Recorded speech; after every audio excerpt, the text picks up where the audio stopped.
విపత్తుల సమయంలో అందరూ సహాయం చేస్తుంటే వైసీపీ నేతలు మాత్రం రాజకీయాలు చేస్తున్నారని ఏపీ మంత్రి మండిపల్లి రాంప్రసాద్ రెడ్డి ఎద్దేవా చేశారు. మంగళగిరిలోని టీడీపీ కేంద్ర కార్యాలయంలో ఆయన మాట్లాడారు. ప్రకాశం బ్యారేజీని పడవలతో కూల్చేయాలని కుట్ర పన్నారని ఆరోపించారు. ప్రజలు కష్టాల్లో ఉంటే జగన్కు రాజకీయాలు కావాల్సి వచ్చిందా అని రాంప్రసాద్ రెడ్డి ప్రశ్నించారు.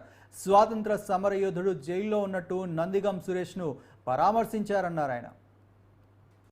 జగన్మోహన్ రెడ్డి అనే వ్యక్తికి సిగ్గు శరం ఉంటే నువ్వు ప్రతిపక్షంలో ఉండి ప్రతిపక్ష నాయకుడిగా ఏ రోజైనా వ్యవహరించావని నేను అడుగుతున్నా. ఇక్కడ ప్రజలు కష్టాల్లో ఉంటే నువ్వు 2 రోజుల్లో ఒక 20 నిమిషాలు కూడా ప్రజల కోసం ప్రజల యొక్క కష్టాల గురించి ఆలోచించే టైం నీకు లేదని మేము అడుగుతున్నాం.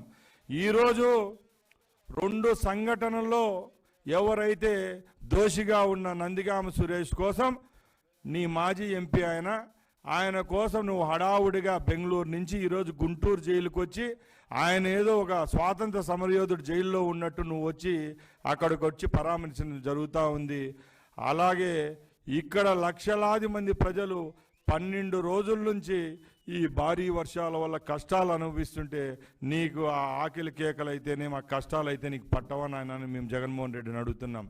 జగన్మోహన్ రెడ్డి, నువ్వు గురువింద గుంజ సామెత ఏమైతే ఉందో అది నువ్వు పాటిస్తా ఉన్నావు.